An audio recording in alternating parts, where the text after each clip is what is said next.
What if the way you were taught to think is the exact thing standing between you and the life you actually want? Right now, somewhere in your mind, there's a locked door, a subject you avoid, a skill you quietly decided you're not capable of.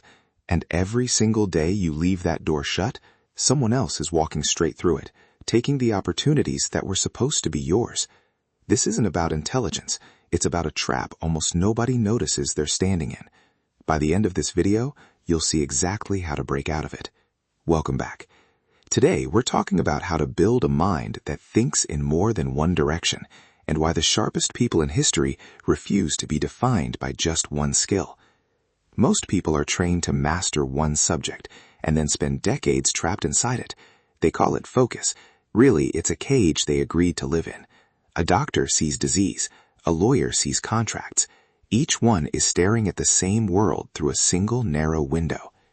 The first shift is dropping the labels that keep you small. Saying, "I'm not a numbers person," or "I'm not creative," isn't really about ability. It's about protecting your ego from ever being tested. Replace that fixed identity with one simple sentence: I am someone who learns.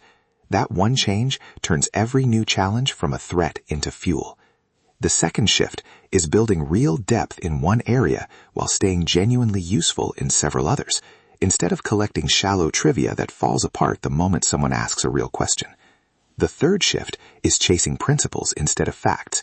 A fact stays locked inside one subject. A principle travels. The same pattern that destroys an overconfident army destroys an overconfident company. Once you start hunting for the pattern instead of the story, you start seeing connections everywhere. The fourth shift is choosing what you learn like a strategist, not a tourist. Ask what a subject will actually give you before you invest your time in it. The fifth shift is running every real problem through more than one lens: emotional, strategic, historical. Because the person who only sees one interpretation is the easiest person in the room to mislead.